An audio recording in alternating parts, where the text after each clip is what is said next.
Hey there mga my love Pisces! Thank you so much for always staying here with me in this channel po. So yan na, bago natin simulan ang reading ninyo Pisces, no? Hi and hello new subscribers! By the way, my name is Yan.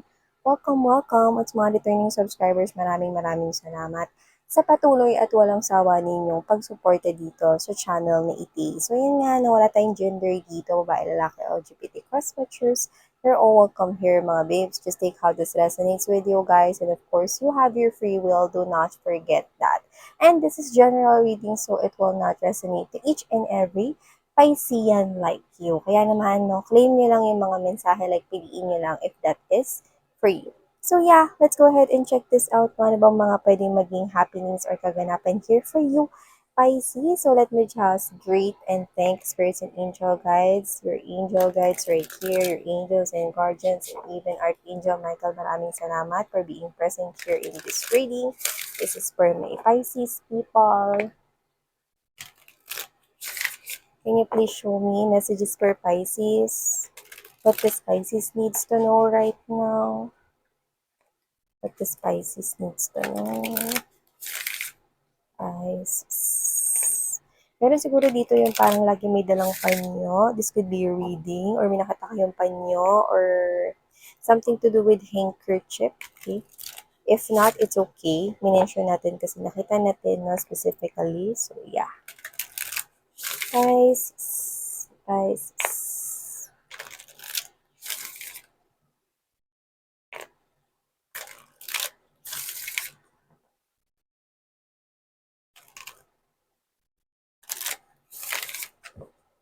Gathering the right energies here for you guys. Alright, so let's go ahead, Pisces. Tingnan natin kung ano bang mga mensahe here for you. So Pisces, you've got right here. First energy, chaos and conflict. Yeah, but don't fret mga babes, no? Kasi we have here the powerful number and it's doubled. 33, yan, no? 33 mga babes, no? Balance, no? Pagtapos ng unos, delubyo, no? Kung ano man ito na pinagdaanan mong mahirap at mabigat or kino-consider mo as something painful, no? Like ayaw mo nang dumaan sa ganong cycle. Tapos na, mga mahal, no? Babalansin na ang buhay mo dito. You will step into this type of balance in your life. So nakikita ko rito, no, na lahat ng ito ay tapos na, no, nag-e-end na rito, no, tapos na, no, itong klase ng ganitong cycle, and you're now stepping into, okay, a new and balanced life. Yan, maganda rito, no. So, nakita ko rito na may mga tao rito tinalikuran at iniwanan ka. Hindi lang yan about romantic love life, no.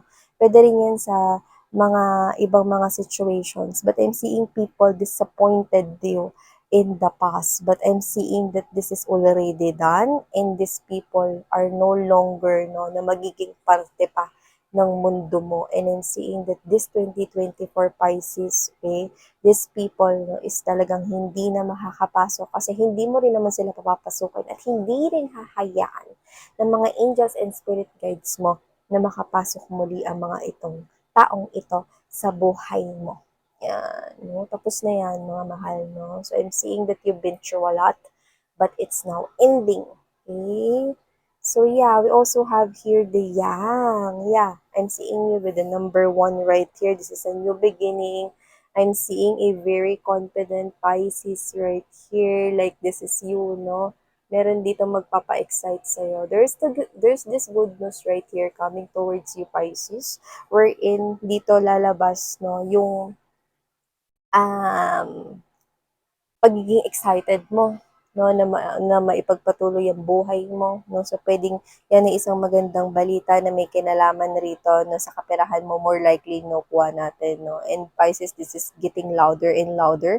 As you can see, money is really coming towards you. So grab it. So whatever the case may be, and seeing, no, na meron ditong magdadagdag ng confidence sa buhay mo at excitement. Actually, hindi ka lang isa yung nakukuha ko eh. Parang may ano pa, free ka pang makukuha dyan. Parang may bonus. Kunwari ganito. I'm talking about money, most likely yung nakukuha natin, excuse me, in general reading na to, no? Meron ditong something exciting na mangyayari sa pera mo, sa trabaho mo, businessman yan, entrepreneur ka man, no? Or you're working in a company, okay? Nakikita ko rito na merong magandang mangyayari sa pera mo kung saan madadagdagan yung confidence mo. And I'm also seeing someone here significant, no? Na magiging special sa buhay mo. Hindi ko pa nakikita na magiging jowa mo siya or magiging kayo. Pero nakikita ko, magiging isa siyang malaking tatak, no? Parang isa siyang catalyst dito sa buhay mo na ito. So, sa nakikita ko for a lot of you, hindi pa siya pumapasok o yung iba kakapasok pa lang sa buhay ninyo.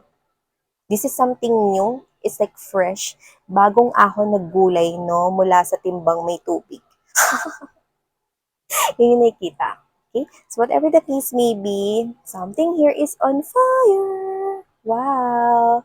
So yeah, let's keep moving. We also have here this co-create. Yeah, there you go.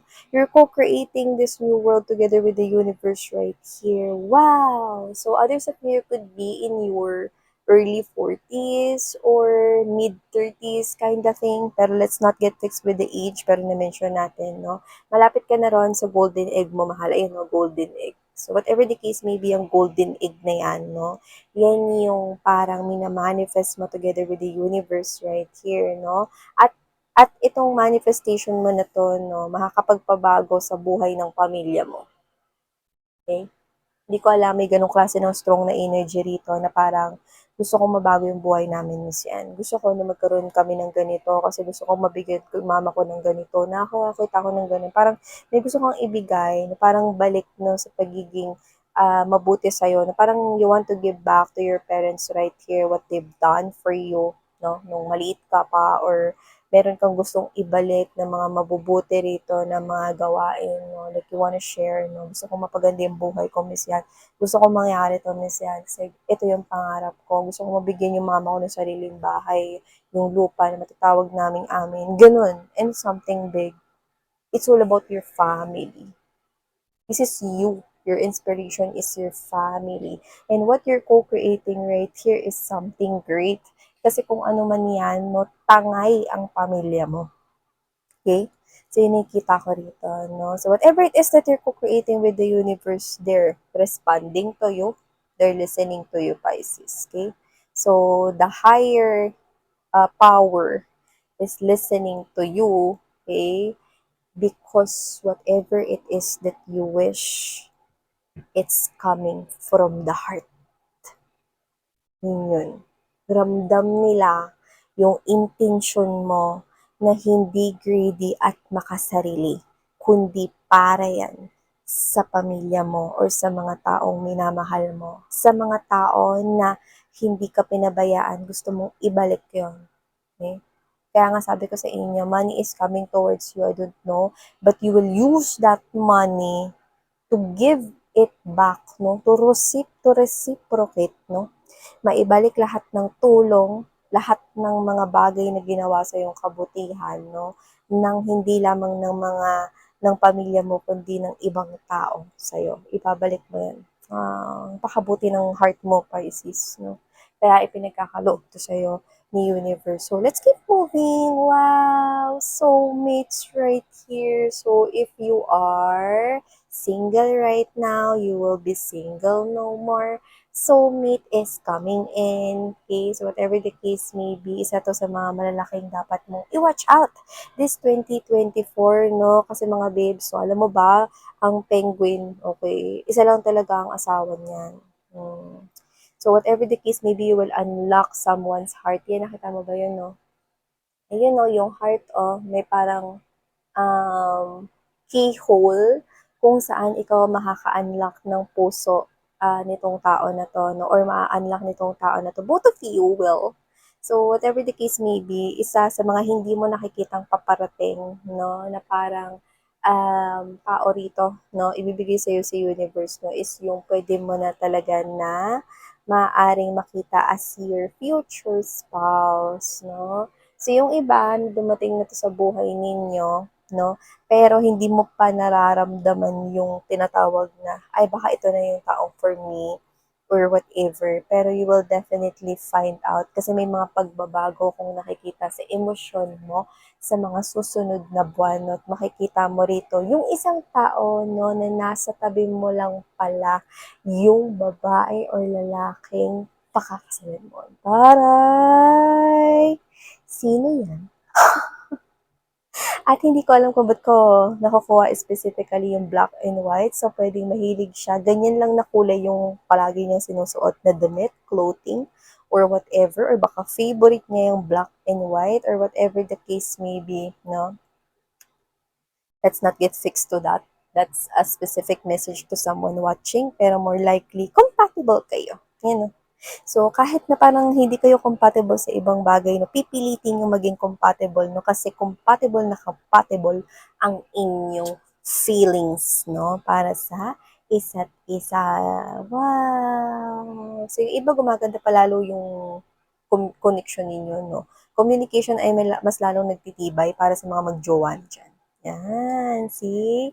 Mending. Everything is starting to balance. We have here, mending.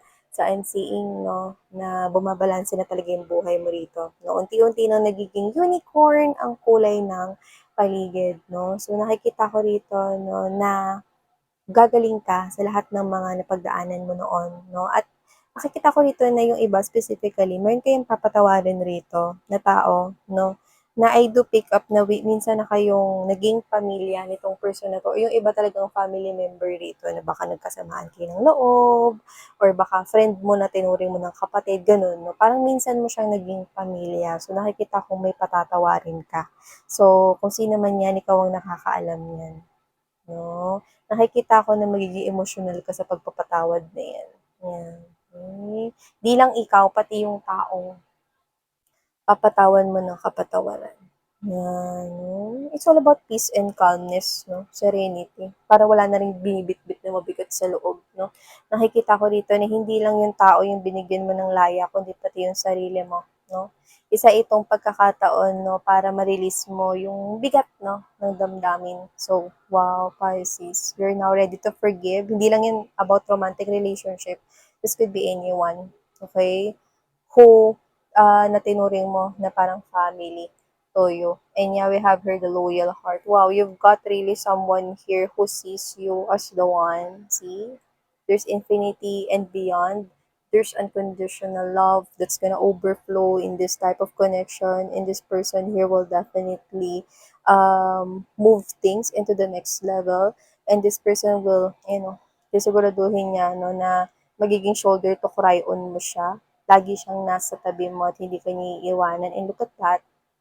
This is the vibe of the King and Queen of Hearts. So definitely, you are sharing the same feelings and emotions. So kung sino man tong tao na to na nasa buhay or paparating pa lamang sa buhay mo, this is definitely giving me the vibe that this is the one that you're gonna end up marrying with.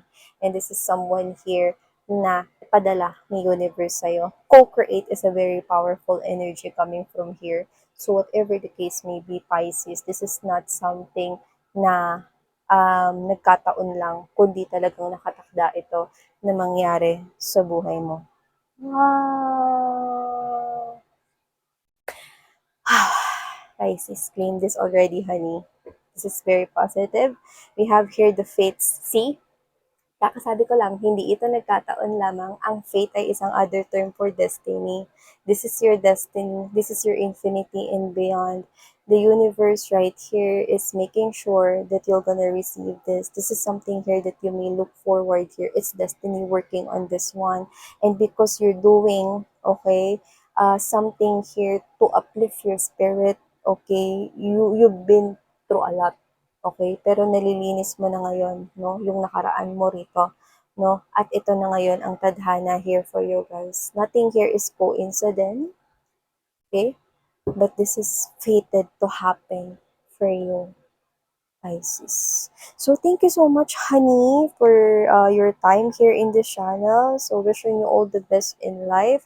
And I love what I'm seeing from this one because alam kong deserve mo to. Yeah, I know, deserve mo to. So, clean this already. Thank you so much, Sarang Hair Love and Light. And